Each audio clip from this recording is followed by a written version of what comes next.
여러분 안녕하십니까? 오늘 16번째 강좌입니다. 오늘은 여러분들과 함께 이제 오늘부터죠. 중국의 불교라고 하는 주제로 말씀드리겠습니다. 그러니까 지난 시간에 인도 불교의 멸망까지 말씀드렸기 때문에 이제 저희들은 그 인도 불교를 다 마친 것으로 하고 이번 시간부터는 중국의 불교라고 하는 주제로 말씀을 드리겠습니다.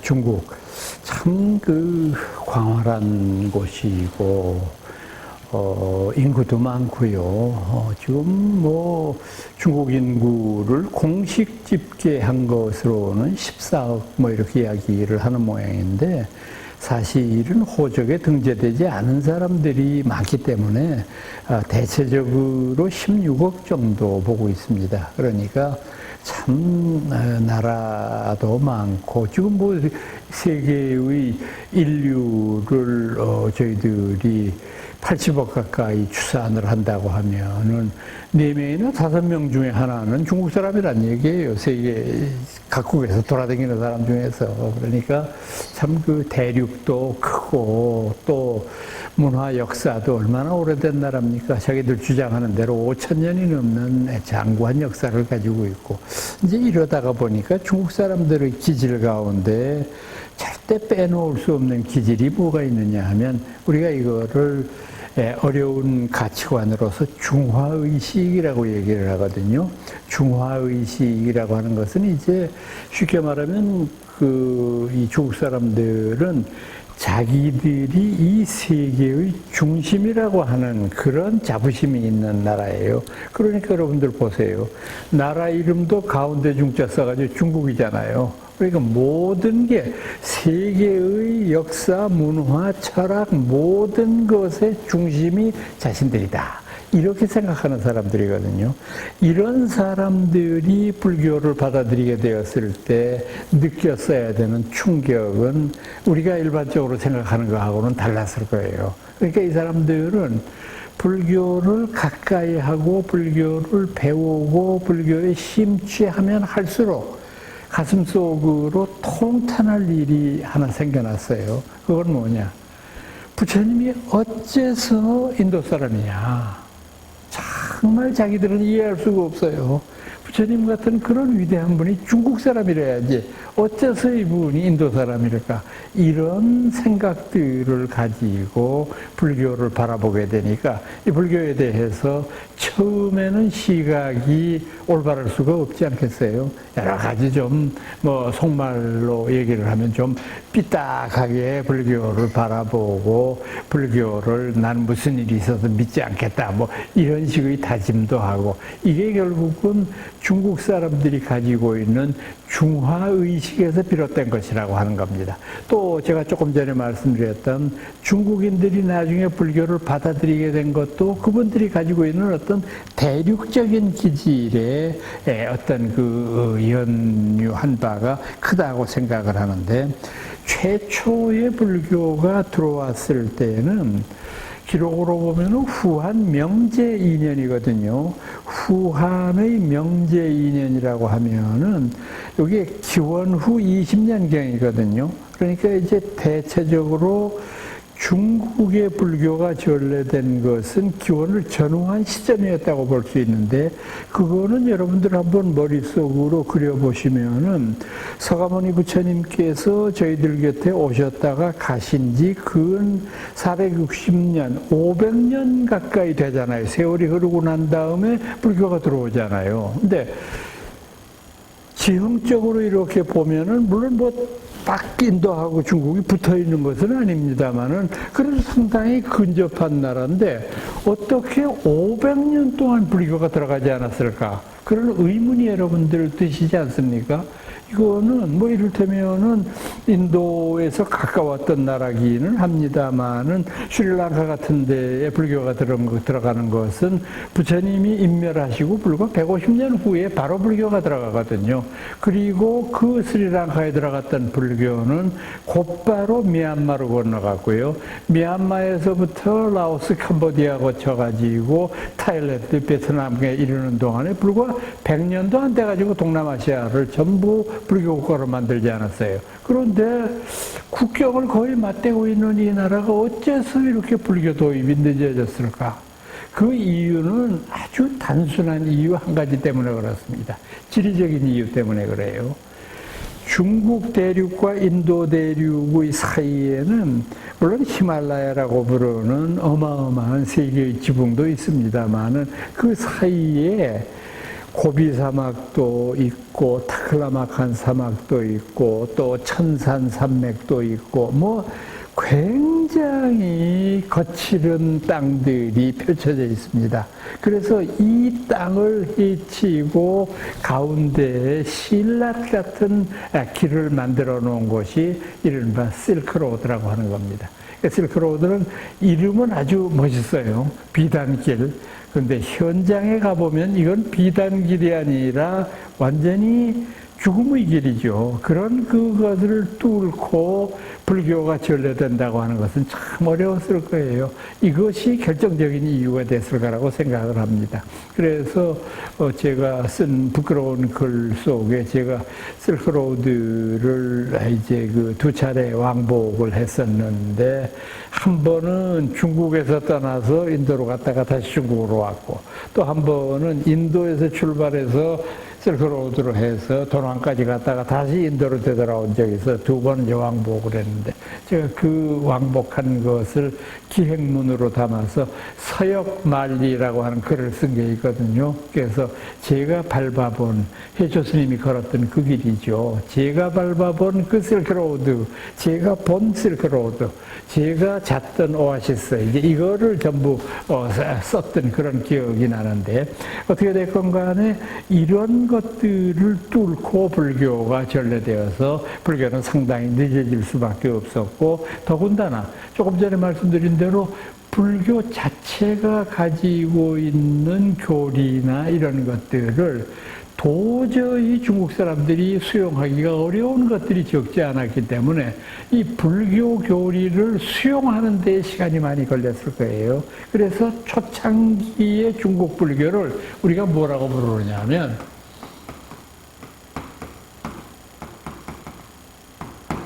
격의 불교라고 불러요. 격의 불교. 그러니까 이게 이제 무슨 소리냐 하면은 불교가 가지고 있는 그 어렵고 그 고차원적인 교리를 도저히 중국이 수용하기가 어려우니까 그 당시 불교보다 이미 미리 중국 땅에 유행하였던 불교와 비슷한 개념을 가지고 있던 종교 가운데 도교가 있지 않습니까? 도교는 노자 장자를 비롯해서 뭐 이를테면 무위라든지 자연이라든지 뭐 이와 같은 개념들을 가지고 있으니까 처음에는 불교의 교리를 이런 노장의 어떤 개념을 통해서 설명하려고 노력을 했던 거죠. 이제 이래서 이것을 격의 불교라고 부르는 거예요. 그러니까 불교의 본래 뜻에서는 조금 이탈을 했지만은 중국 사람들을 이해시키고 납득시키기 위해서는 도교적인 개념을 빌지 않을 수가 없을 만큼 중국인들에게는 불교의 가르침이 생소했다. 그러니까 뭐 여러분들도 이제는 불교가 익숙하시니까 불교에서 말하는 것들을 나름대로 소화를 다 하실 수 있겠지만은 최초의 불교를 배웠던 사람들한테는 정말 불교의 가르침이 황당무계했을 거예요.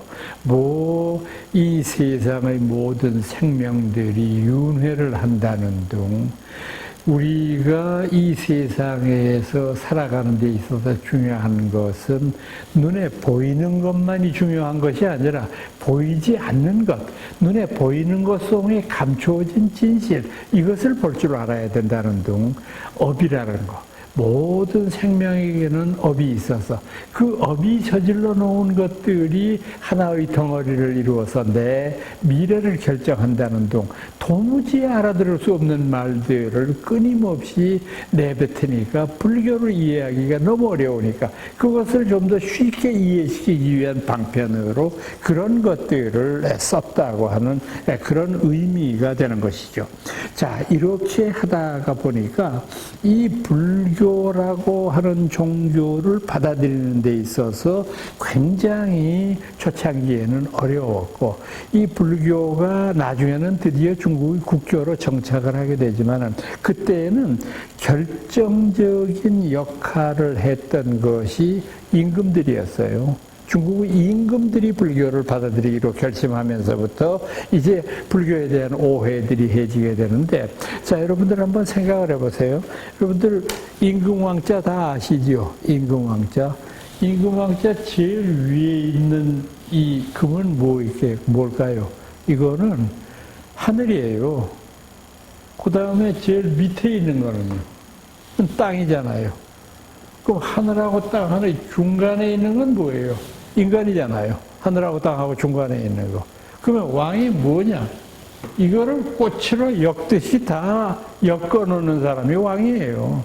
그러니까 왕은 고대 중국 사회에 있어서 얘는 신보다도 더 소중한 존재가 왕이고 글자에서 보듯이 그렇잖아요. 그러니까 이런 임금들이 불교를 받아들이기로 결심한 것은 어떤 의미로 보면은 이것은 불교가 가지고 있는 장점을 역대 중국의 제왕들이 옳다고 생각했기 때문인데, 자, 중국의 국왕들이 불교를 받아들이게 됐을 때에는 제일 먼저가 뭐냐면 국가 경영에 불교가 유용해야 되잖아요. 불교를 받아들이면 내가 나라를 다스리는데 뭐 이로운 게 있어야 될 거 아니에요. 그런데 가만히 보니까 중국에서 정복 전쟁이 막 일어나고 있는 상황에서 어쩔 수 없이 군인들이 전쟁터에 나가서 목숨을 잃지 않아요. 그러니까 역대 제왕들이 그분들을 위해서 뭔가 보상을 해줘야 될 거 아니에요. 젊은 사람들이 나가서 전쟁터에서 목숨을 잃었는데 그걸 어떻게 모른 척합니까? 그러면 국가에서 그네들에게 보상할 수 있는 방법은 벼슬을 주거나 돈을 주거나 둘 중에 하나밖에 없잖아요. 근데 벼슬이라고 하는 건 한정이 돼 있어요. 그 수천 수만 명의 죽음을 어떻게 벼슬로서 보상을 합니까? 돈으로는 더 안 되죠. 그런 식으로 돈을 찍어서 나눠주다가 보면은 국가는 사흘도 못 가서 망해요. 그러니까 어떡합니까? 그럼 모른 척하고 그냥 조국을 위해서 목숨을 버렸다고 생각해라. 그러면 사람들의 마음이 그게 다스려집니까? 절대 안 되잖아요. 그 사람들이 만약에 지금의 왕권에 대해서 불만을 가진다고 하면 이게 뭉치게 됐을 때에는 임금이 수백 명이 모여도 그냥 없어질 수밖에 없는 상황이잖아요. 자, 그런데 왕들이 뭘 목격했느냐? 이렇게 가슴이 쓰리고 가슴이 아파하는 전몰 유가족들을 위해서 절에서 위령법회가 열리지 않아요? 그들의 혼을 위로하면서. 그런데 꼭 거짓말 같아요.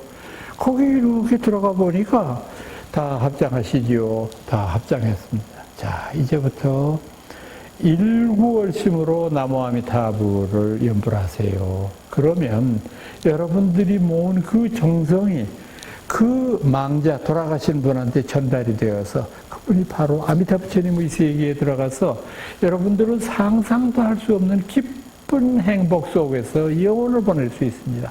자, 따라 하십시오. 나무아미타불, 나무아미타불. 그러니까 몇 번 이렇게 하니까 막 흐느끼던 그런 것들도 사라지고 그 들어갔을 때에는 죽을 상을 하고 들어갔던 유가족들이 나올 때는 얼굴이 환하게 피어서 나와요. 왕들이 뒤로 나자빠졌어요. 내가 창과 칼과 권위와 모든 것을 다 동원해도 꿈쩍도 안 하던 사람들이 스님이 목탕 몇 번 지니까 저렇게 모든 사람들이 양처럼 순해지는구나. 그러니까 이거는 뭐 불교가 어쩌다 이걸 떠나서 나라를 운영하는데 결정적인 영향을 미친다고 하는 것을 깨닫게 되는 거죠. 자, 그뿐이 아닙니다. 불교를 받아들이게 되는 또 하나의 그 역할은 뭐냐 하면은 스님들이 가지고 있는 독특한 어떤 실력이에요. 스님들만이 가지고 있는 실력. 그건 뭐냐면은 천문, 지리, 외교.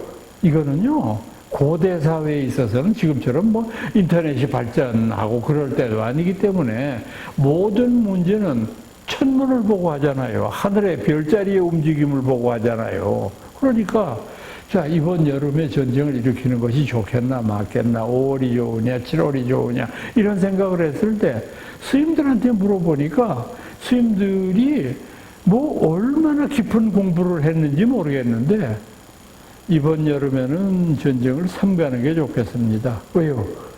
이번 여름에는 큰 물이 일겠는데요. 그러면 이건 전쟁 못합니다. 그러니까 조금 늦춰서 하시는 게 좋습니다. 조금 늦추게 되면은 추수철이 되니까 추수철 지나자마자 한겨울 시작되기 전이 적깁니다. 그래서 긴가민가 하면서 기다려보니까 진짜 여름에 뭐 물난리가 나서 난리예요. 그 다음에 이런 천문을 보고 지리를 보는데 우리는 상상도 할 수 없을 만큼 실력이 있어요. 외교 문제도 그래요. 옛날 사람들이 임금이라고 할지라도 더하죠. 다른 백성들보다 오히려 사업하는 사람들이 더 다른 나라를 가볼 기회가 있을는지 모르겠는데 임금은 그냥 자기 태어난 데서 그냥 대궐 속에서 호사를 누리다가 그냥 죽는 거 아니에요. 근데 스님들은 천지만방을 자기 마음대로 드나들잖아요. 천지만방. 이 나라도 갔다가 저 나라도 갔다. 그 우리나라 같은 경우도 한번 생각을 해보세요.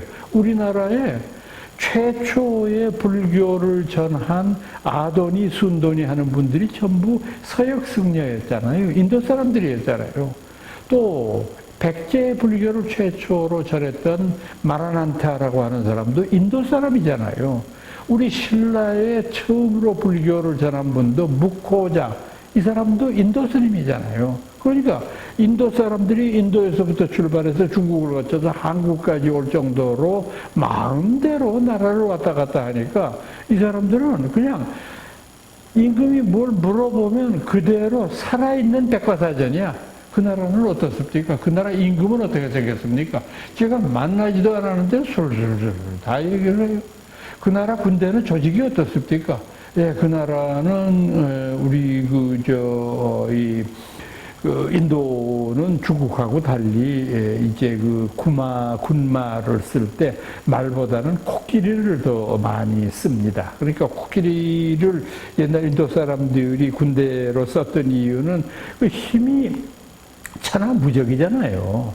코끼리한테 뭐 화살 몇 방 쏜다고 그 코끼리가 쓰러지겠어요. 그러니까 이 코끼리 부대라고 하는 것은 이를테면은 요즘 우리가 현대전에서 말하는 기갑사단하고 똑같은 거예요. 그러니까 코끼리의 숫자가 그 나라 임금의 군사력을 상징하는 숫자가 돼요. 어느 나라에 가면은 임금의 코끼리가 500마리다. 어디는 가니까 5,000마리다. 그러면 국력의 차이가 10배 이상 차이 난다는 뜻이에요. 이거를 스님들이 다 술술 얘기해요. 그 나라는 어떻더라라고 하는 거.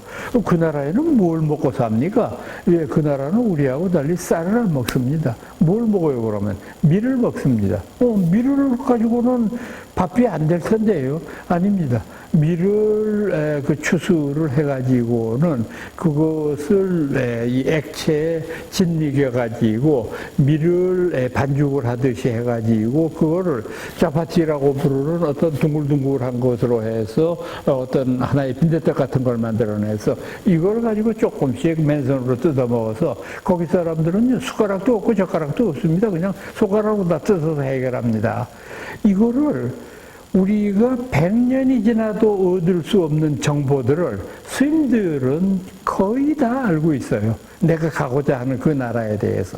특히 스님들이 서역 출신이라고 하면 더하죠. 서역 출신은 그곳의 오아시스에서의 어떤 풍습이라든지 그 모든 것들을 다 아니까. 그러니까 군사적, 외교적 고문으로서 스님은 아주 적합했다고 하는 것을 빼놓을 수가 없는 거죠. 그러니까 이런 것들을 가지고 있었기 때문에 이 불교를 역대의 제왕들은 현실 중심적 종교로 받아들이게 되는 거예요. 현세에서 이익을 주잖아요. 이 불교라고 하는 것은. 그래서 역대의 제왕들이 불교를 신봉하게 되는데 여기에 곁들여서 불교를 믿게 되면서 새롭게 생긴 부가이익이 있어요. 그건 뭐냐? 불교를 받아들이게 되니까 탑을 세워야 되고 법당을 만들어야 되고 법당 안에 불상을 모셔야 되잖아요. 근데 이것이 고대 중국의 힘으로는 이걸 만들 기술이 없어요. 법당 여러분들 한번 생각을 해보세요. 그 크고 장엄한 법당을 못 하나 쓰지 않고 그렇게 만드는 걸 보세요. 이거는 고도의 기하학이 발달되지 않으면 불가능한 거거든요. 스님들은 그걸 할 줄 알아요. 그래서 나무 몇 토막 갖다 주면은 그걸 가지고 그렇게 아름다운 건물을 만들 수 있으니까 부수적으로 불교가 들어오면서 중국이라고 부르는 나라의 국력이 신장되는 거예요. 그래서 이런 모든 것들이 불교를 받아들이게 되는 원인이 되고 이와 같은 과정을 통해서 생긴 중국 최초의 절이 백마사라고 하는 절입니다. 중국의 서안 외교에 있는 절인데 백마사라고 하는 절의 이름은 이제 인도에서부터 불경과 불상을 가지고 온 인도 스님들의 무리들이 서안에 머무르게 되었을 때 중국의 후한 명제라고 하는 임금이 이분들을 맞아들이면서 이분들에게 후한 상을 내리고 그분들이 타고 온 말이 100마리였다고 합니다. 그래서 그분들이 타고 온 걸 상징하는 입장에서 백마사 이렇게 붙여서 지금도 이 절을 중국 정부에서 복원을 해가지고 제법 큰 절입니다. 지금은 아주 아름다운 모습으로 재건을 해놨습니다. 자, 이렇게 해서 불교가 서서히 현실주의적인 종교로 발돋움을 하게 되는데 그 당시의 스님들은 그 사회에서 최고의 지식인이자 지성인이었습니다. 다시 말씀드려서 요즘 우리가 쓰는 용어로 말한다면 스님들은 엘리트 집단이었다는 겁니다. 그러니까 이제 여기에서 우리가 생각할 수 있는 점은 뭐냐면 고대 사회는 이건 뭐 유럽이나 무슨 중국이나 인도나 다 마찬가지입니다만은 교육의 기회가 일반화되어 있지 않지 않습니까? 그러니까 양반, 그 중에서도 아주 특권층의 일부만이 교육을 받을 권리가 있었고 나머지는 교육을 받지 못했으니까 전혀 교육의 혜택을 못 받았기 때문에 그들이 가지고 있는 세계관과 그들이 가지고 있는 가치관이라는 것은 아주 유치하기가 이를 데 없어요. 제가 인도에서 할 때 얘기 한 토막 더 말씀드릴게요. 제가 인도에서 이제 간혹 가다가 이제 그 주말이 되면은 혼자서 카메라 울러매고 이제 사방에 불교 성지나 또는 뭐 다른 불교 아니고도 참 무궁무진한 그런 문화재들이 있는 나라니까 고생은 좀 되지만은 제가 다니면서 이제 사람들도 만나고 하는 그런 그 일들을 자주 했는데 어느 해인가 제가 이제 지금도 사진은 제가 가지고 있습니다만은 이제 어느 마을에 지나가다가 이제 그 마을에 있는 촌농하고 이제 이야기를 하게 됐어요. 그래서 제가 힌디어는 잘은 못합니다만은 그래도 손짓발짓 하면서 이제 의사소통 정도가 될 만큼은 하고 또 영어를 그 사람들이 알아듣지는 못해도 그래도 영어를 손짓과 더불어서 하게 되면은 어렴풋이 짐작을 하니까 아주 어렵게 이제 그 노인하고 이제 그 의사소통을 했는데 제가 먼저 물었어요. 나이가 굉장히 많아 보이더라고요. 이렇게 보니까 앞에 이빨이 다 빠져서 그 앞니가 없는 그런 그러다가 보니까 머리가 하얀 데다가 앞니빨이 없으니까 아주 노인같이 보여서 그래서 우선 육하번칙에 따라서 물어봤어요. 할아버지 나이가 몇 살입니까? 그랬더니 나 몇 살입니다. 그래요. 근데 나이가 도저히 그 나이보다는 더 들어 보이는데 나보고 나이가 몇 살이냐고 그랬더니 52살이래요. 근데 그런 분이 이렇게 보니까 지금 막 뛰어다니는 애들도 있고 쟤는 누군데요? 그래서 자기 손주래. 근데 아무리 열대 지방이라고 그래도 50인데 손주가 저렇게 장성했을 리가 없는데 하여튼 뭐 지가 그러니까 그런 줄 알고 지금 하고 있는 일은 뭡니까? 그랬더니 망고나무에 가서 그 망고 따가지고 그 정부에서 운영하는 우리나라의 그 농협 같은 데가 있어요. 인도에 가면은 워낙 인도에 극빈자가 많으니까 그 마을 단위로 도저히 못 사는 사람들은 이렇게 그 구성원을 시켜서 멤버화해서 1년 번호를 만들어서 이 사람들한테만은 수입이 하나도 없으니까 가족은 있는데 이 사람들한테는 망고나무의 열매를 따가지고 농협에 가서 팔 수 있도록 하는 제도가 있어요. 그래서 거기 가서 망고에 따가지고 가면은 거기에서 이제 그 숫자에 따라서 100루피도 주고 200루피도 주고 뭐 그래서 이제 그거 가지고 생활을 하는 것 같아요. 아니 그러시냐고. 그런데 저기 아까 쟤는 그 손주라고 그러는 애는 많이 컸던지 학교 갑니까? 그랬더니 안 간대요. 그래서 아니 학교를 왜 안 가요? 제가 알기로는 인도는 중학교까지는 의무교육인데요. 중학교까지는 월사금도 없고요. 이 연필이나 뭐 노트나 이런 것도 학교에서 다 내줘요. 근데 왜 학교를 안 보내세요? 그랬더니 한참 생각을 하더니 나보고 뭐라고 그러냐면 내 손을 붙잡더니 내 손주가 학교에 들어가면 저 망고나무에 망고가 더 많이 열립니까? 그래요, 나보고. 그건 아니지. 근데 왜 학교 가냐, 이거 골치 아프게, 머리 아프게 공부한다고 애들 고생시키고, 그냥 이대로 뛰어노는 게 더 낫지 않느냐고. 그러니까 이런 정도의 생각을 가지고 있으니까, 이게 정말 나라가 발전하기 어렵겠구나. 그런 생각을 했는데, 한참 있다가 보니까 자기 나이가 요번에는 또 60몇 살이래. 내가 뭐 60년 이상 살면서 뭐 어쩌고 하는 거 보니까. 다시 생각을 해보니까 이 노인이 자기 나이를 모르는 거예요. 호적이 없으니까. 학교에 들어가야 호적이 생길 거 아니에요. 그러니까 이 사람이 정말로 내가 이런 사람 오늘 잘 만났다. 이런 사람은 정말로 이제 아주 진심의 그 어떤 그런 가치관을 얘기해 줄 수 있겠구나. 그래서 제가 슬쩍 할아버지 저기 파키스탄 아시죠? 알죠. 파키스탄하고 인도하고 사이가 안 좋은데요. 파키스탄하고 그 인도하고 만약에 전쟁을 하게 되면은 할아버지 어떻게 하실래요? 나 지금이라도 총 들고 나가야 된대. 그 원수들을 바로잡기 위해서. 그래서 제가 속으로 그런 생각을 했어요. 참 이 나라는 누가 대통령인지 누가 국무총리인지는 몰라도 다스리기는 참 좋겠다. 이렇게 단순 명령하니까.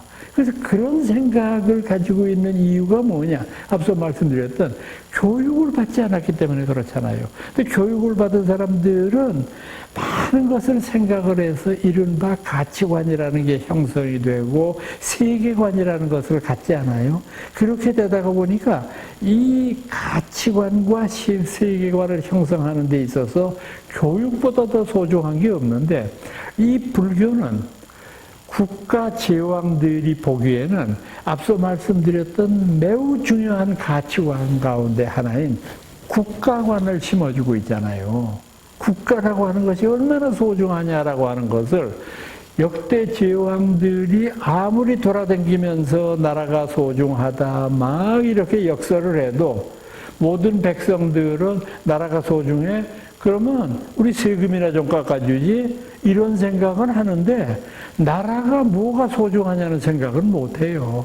그런데 불교는 어떻게 하느냐? 여러분, 국가가 있어야 여러분이 있습니다. 국가가 없으면 여러분도 없어요. 여러분이 임금에게 왜 고맙게 생각해야 되는 줄 압니까? 그분이 물론 세금을 걷어가는 건 사실입니다. 그러나 대신 그분이 우리의 생명과 우리의 재산을 지켜주고 있지 않습니까? 그러니까 우리가 고마워해야 됩니다. 조국을 지키기 위해서 우리가 목숨을 바치는 것을 그 희생을 헛되다고 생각해서는 안 됩니다. 이거를 철두철미 가르치고 있으니까 역대의 제왕들로 보면은 정말 이 불교가 굉장히 중요한 종교라고 하는 것을 깨달을 수 있었을 겁니다. 자, 이렇게 되다가 보니까 불교가 적어도 위진 남북조 시대를 거쳐서 그 조금 직전인 5호 16국 시대에 이르게 되면은 이미 불교가 중국의 국교가 될 정도로 성장을 했어요.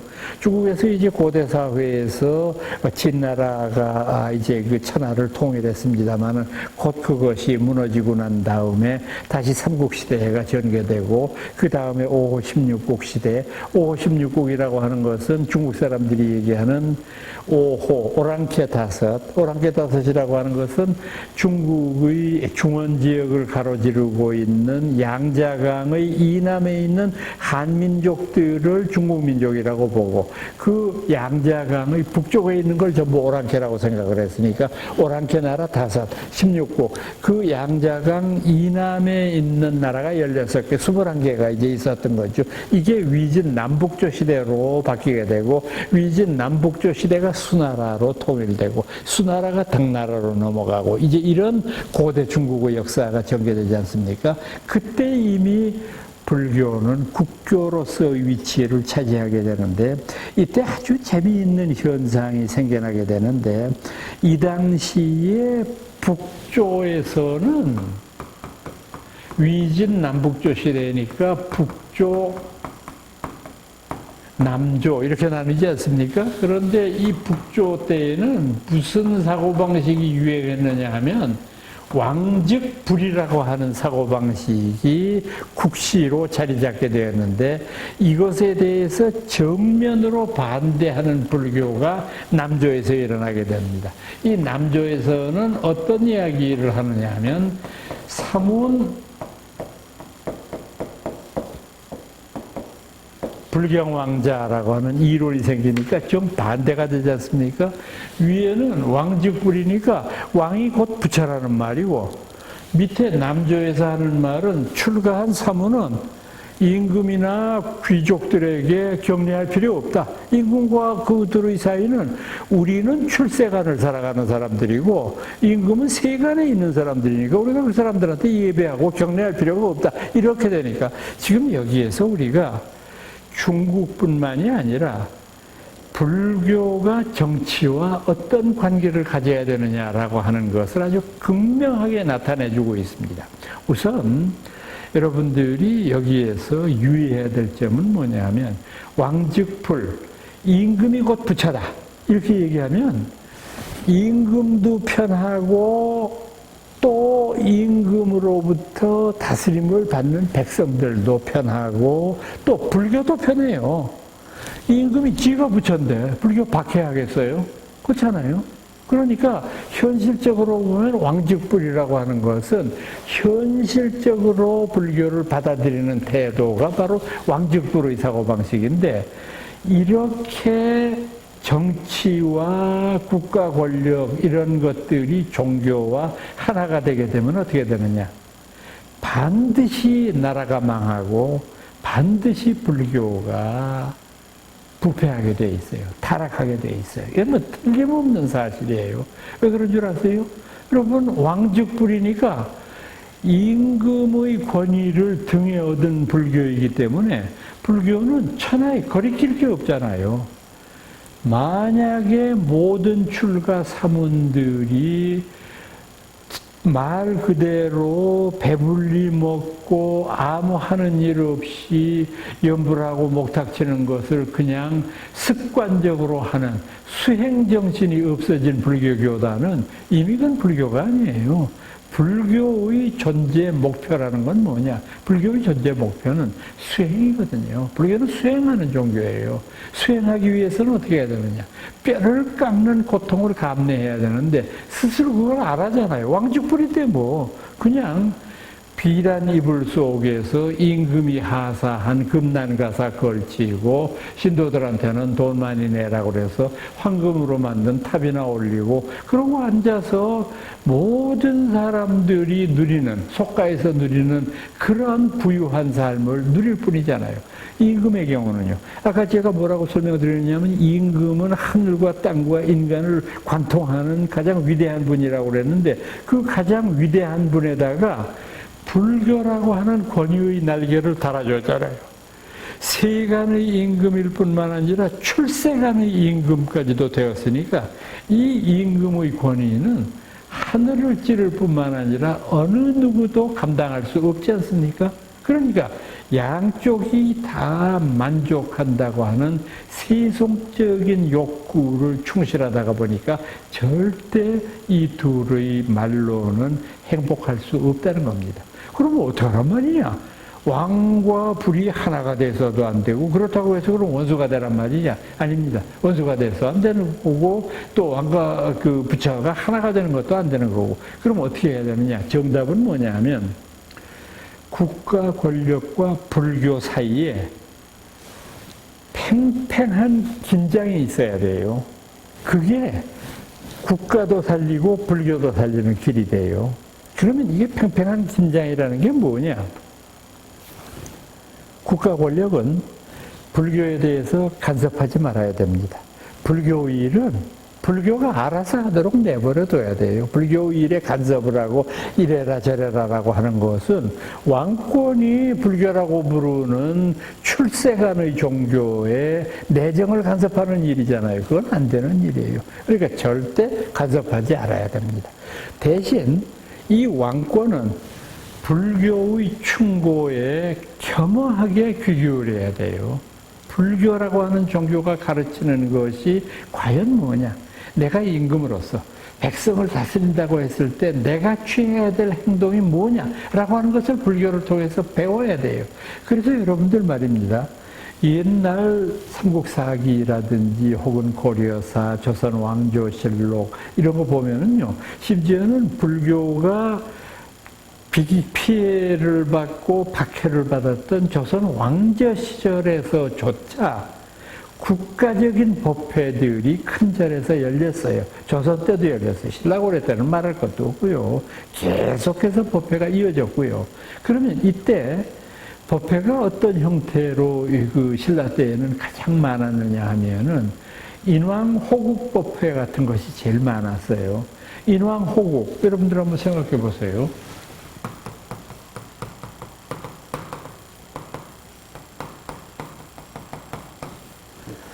어진 임금이 나라를 지키는 방법이잖아요. 어진 임금. 임금이 어느 누가 자기가 폭군이 되고 싶은 임금이 어디 있겠습니까? 그리고 임금이라고 하면 비록 폭군일지언정 자기가 스스로 나라를 지켜야 되는 사람이라고 생각하지 않습니까? 그러니까 인왕이 호국을 이루는 길에 대해서 법회를 하면 인왕을 가르치는 법회이기 때문에 역대의 모든 임금들이 법흥왕부터 시작해가지고 진흥왕, 진평왕, 선덕, 진덕, 무열, 문무, 신문 모든 임금들이 그 법회에 한 달에 한 번씩 참석을 합니다. 그리고 법당에 좌정하고 있으면은 큰 스님이 법상에 올라가서 인왕이란 무엇인가를 우선 설명을 합니다. 인왕이 뭐냐, 인왕이. 인왕이라는 것은 백성을 편안하게 하는 사람이 임금이야. 임금이 댕기면서 계속해서 백성을 괴롭히고 백성에게 잘못된 걸 선택하도록 하고 이거는 어진 임금이 아니야. 그래서 여러분들 왜 그 장자에 나오는 유명한 얘기 있지 않습니까? 장자에 나오는 얘기 중에 그런 게 있어요. 중국에서 가장 태평한 시대를 요순 시대라고 그러잖아요. 그 요나라, 순나라 이때는 정말 역사가 시작하기 이전의 신화적인 시대지만 정말 행복했던 시대라고 그러잖아요. 그 얘기를 장자가 설명할 때 그렇게 합니다. 요나라 임금이 어느 날 민정시찰을 나갔대요. 민정시찰을 나가서 백성들의 생활이 어떤가. 정호 왕이 구중궁궐 속에서 그냥 간신배들에 둘러싸여서 요새 백성들이 행복합니다. 뭐 이런 소리만 듣고 사니까 진짜인 줄 아는데 직접 변장을 하고 서민의 복장을 하고 나가서 주막집에 앉아서 선술도 한 잔 들어 마셔보고 지나가는 그 짐꾼들하고 얘기도 좀 주고보고 요새 장사가 좀 잘 되슈 뭐 이런 얘기도 하고 이러면 이제 전부 그 이 물정이 느껴지는 거 아니에요. 그래서 요나라 임금이 그때가 추수철이었는가 봐요. 막 이제 논에서 이제 그 나락을 추수하는 그런 농부를 보고서 잠시 농부가 쉬는 틈을 타서 물어봤대요. 여보시오, 농꾼. 예, 왜 그러시오? 예, 혹시 내가 몰라서 묻는데, 이 나라의 임금이 누군 줄 아셔? 그랬더니 농부가 대답했습니다. 임금이요? 어느 놈이 임금인지 내가 알게 뭐요? 그리고 어느 놈이 임금이건 나하고 무슨 상관이 있어? 아니, 내가 봄에 씨를 뿌리고 여름에 땀을 흘려서 이렇게 지나가는 그 노인장 보듯이 이렇게 아름다운 그 곡식을 거둬내는데 임금이 어떤 놈이면 무슨 상관이 있어? 그때 돌아서서 왕궁으로 오면서 연임금이 생각을 했답니다. 아, 내 정치가 어느 정도 되었구나. 여러분 잘 생각하셔야 돼요. 정치 잘하는 게 9시 뉴스에 계속 나오는 것이 정치 잘하는 게 아닙니다. 전혀 국민 위에 군림하지 않으면서도 국민들의 신뢰를 받는 지도자. 이게 뭡니까? 마음으로부터의 조복을 받는 사람이잖아요. 마음으로부터의 지지를 받는 사람이잖아요. 그게 되는 게 어진 임금이다 이거예요. 그런 어진 임금이 되어야 되는 것이 당신의 조건이 첫 번째 조건이다. 그런데 어진 임금이 백성들을 다스리고 호국, 나라를 지키기 위해서는 뭘 해야 되는지 압니까? 반야를 지켜야 돼. 반야. 이 절대 완전의 지혜를 가지고 백성들을 다스릴 때 이 나라는 외적들이 침입도 못할 뿐더러 침입해도 순간적으로 없앨 수 있는 나라가 되는 거야. 당신은 그걸 할 줄 알아야 돼. 정말 고마운 말씀입니다. 내가 그 점이 부족했는데 앞으로는 내가 그것을 위해서 정진하겠습니다. 비록 듣고서 잊어버릴 망정 이렇게 계속해서 머릿속이 세뇌당하고 끊임없이 한 달에 한 번씩 배워야 되는 그런 임금 지도자 그리고 그냥 오만하게 내가 모든 것을 다 내 몸대로 하는데 라고 생각하면서 국민 위에 군림하고 있는 그런 지도자 이거 한번 생각을 해보세요. 어떤 것이 옳은 길인지. 그러니까 인왕호국이라고 하는 법회를 끊임없이 달마다 운영을 하면서 신라 때에는 그 핵심이 되는 것이 황룡사고 분황사였죠. 고려 때로 넘어가면은 이 구국적인 법회가 뭘로 바뀌느냐? 소제도량이라고 그러죠. 소제도량은 혹은 수륙도량이라고도 부릅니다. 수륙도량이라고 하는 것은 방생법회거든요. 일종의. 그러니까 물속에 있는 생명들을 물고기를 잡아서 놔주는 그런 방생. 그다음에 육지에서는 어린 새끼들 이제 그런 것들을 잡아가지고 놔주는 그런 법회를 통해서 생명 중시의 사상을 알려주고 자연의 위대하고 자연의 조화를 운영할 수 있도록 하는 그런 법회를 하잖아요. 그러니까 이런 법회를 끊임없이 계속함으로 말미암아 임금과 백성 간의 사이 사이의 간격을 허물어뜨리는 것을 하고 있지 않습니까? 그러다가 보니까 불교를 역대 제왕들이 존경하게 되고 또 이런 것에 발맞추어서 불교교단의 존립 이유는 가난과 청빈이에요.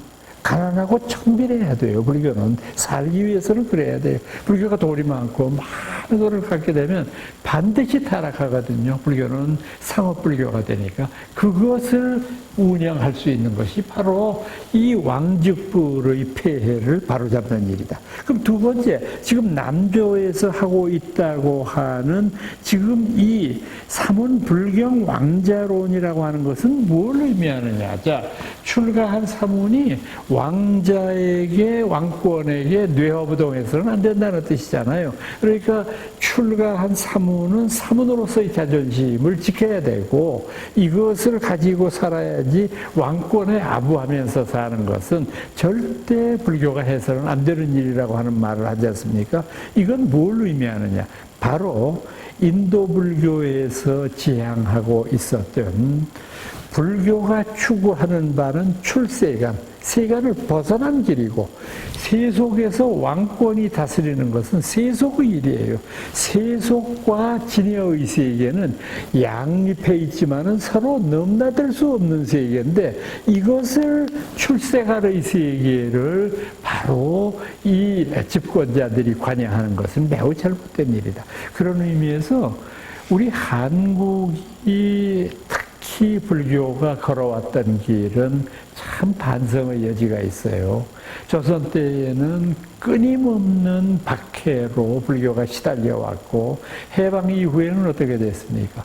해방되자마자 6.25가 터졌고 그리고 50년대 초중반부터 끊임없는 불교계의 내분이 있지 않았습니까? 그런 거를 통해서 불교계의 재산들이 망실하고 이렇게 되다가 보니까 당시의 정부에서 불교재산관리법이라고 하는 걸 만들었어요. 지금은 물론 없어졌습니다만 참 부끄러운 법이에요. 이게 뭐냐 하면은 불교의 재산을 국가가 관리하겠다는 얘기예요.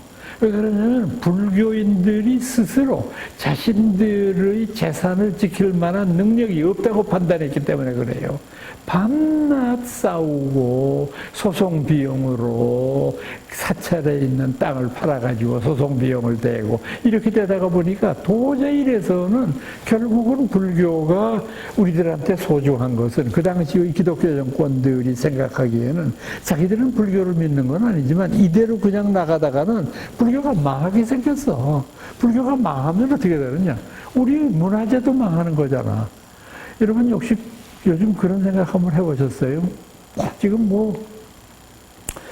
한간에 이렇게 보면은 그 사찰에 전통사찰이라고 부르는데 입장료가 없어졌다고 해서 참 좋아들 하고 그리고 또 불교의 경우에도 그 입장료 몇 푼 받는 걸 가지고 국민들에게 오해를 받는 것도 속상하고 그런 면이 있죠. 근데 이제 이게 여러분들이 모르고 계시는 게 있는데 입장료를 3,000원이고 4,000원이고 내고 우리가 들어갔을 때 그 절반은 사찰이 가져서 사찰의 운영비나 또 사찰의 문화재를 수선하는 일에 씁니다. 근데 그 절반은 어디에 들어가느냐 하면 문화재 관리비에 들어가요. 그러니까 사찰뿐만이 아니라 문화재라고 부르는 이를테면 남자분이 방화에 의해서 물났다 이렇게 했을 때 거기에 투입이 됩니다. 그 돈이. 근데 그걸 불교가 혼자 다 지가 먹는 걸로 오해를 받으니까 속상한데 제가 불교 쪽의 입장을 그 사람들이 점잖아서 다 말을 못하니까 그런데 제가 단도직입적으로 말씀드리면 어떠냐 하면 불교에는 사찰에는 스님들이 머물고 수행하는 곳이지만은 동시에 그곳에는 문화재가 있는 곳이에요.